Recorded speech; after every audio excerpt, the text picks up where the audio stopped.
Zelensky ndiye kikwazo pekee kinachosababisha kutomalizika kwa vita kati ya Urusi na Ukraine. Zelensky mara kadhaa ameweka vikwazo juu ya kumalizika kwa mzozo huo ambao Marekani ilitaka kumaliza ndani ya masaa 24 baada ya Donald Trump kutawazwa na kuwa rais wa Marekani. Lakini imechukua siku zaidi ya 100 hadi wakati huu jambo hilo limeshindikana.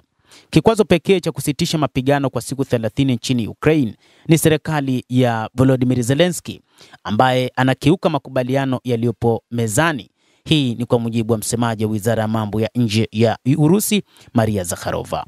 Kikwazo pekee cha kusitisha mapigano ni Kiev ambayo inakiuka makubaliano na haiko tayari kujadili masharti ya kusitisha mapigano kwa muda mrefu. Mwenendo wa jeshi la Ukraine wakati usitishaji mapigano wa masaa 72 mnamo Mei 8 hadi 10 uliotangazwa na rais wa Urusi Vladimir Putin kuhusiana na siku ya ushindi itakuwa mtihani kwa nia yao maalum ya amani ya Ukraine.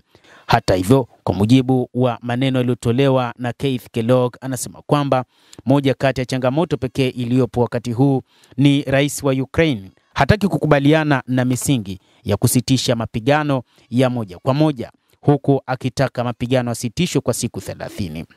Hata hivyo, hapo awali Kellogg alidai kuwa mtazamo wa rais wa Urusi Vladimir Putin ndio moja ya mapendekezo yaliyokuwa bora, kusitisha vita moja kwa moja na isiwe siku 30 ambapo Warusi na wa Ukraine wanaweza kusitisha mapigano. Kwa mujibu wa taarifa iliyotolewa na JD Vance, makamu wa rais wa Marekani, amesema kwamba moja kati ya changamoto kubwa zilizopo wakati huu ni namna ambavyo serikali ya Ukraine haitaki kukubaliana na ukweli halisi. Kadhalika, Vance alieleza wazi kusema kwamba Ukraine ifahamu kamwe hata kama vita hivi vitasimama kwa siku 30, kamwe haitoweza kuchukua maeneo yaliyokuwa chini ya mamlaka ya Warusi, ikiwa ni pamoja na eneo la rasi ya Crimea, lakini Luhansk, Donetsk, Zaporizhia pamoja na Kherson. Kadhalika amesema kwamba kwa namna ambavyo Urusi imeeleza na imekuwa wazi, ipo tayari kwa ajili ya kumaliza vita hivyo, na ndicho ambacho anakieleza mara kadhaa rais wa Urusi bwana Vladimir Putin.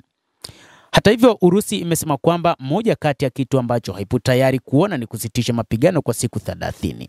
Maana yake ni kwamba ikiwa itasitisha vita hivyo ndani ya siku 30, ni wazi majeshi ya Ukraine yatajiandaa tena na hivyo kuanzisha mashambulizi mapya dhidi ya ardhi ya Warusi, jambo ambalo Warusi hawapo tayari kuliona tena. Basi mtazamaji, hayo ndio ambayo tunayo kwa sasa, na nikusihi tu uendelee kuwa nasi bila kusahau kulike, bila kusahau kucomment, kadhalika na kusubscribe channel yetu hii ili upate habari hizi kwa mapana hapa The World News. Mimi ni Adam Hussein. Endelea kuwa nasi wakati wote, endelea kutufuatilia.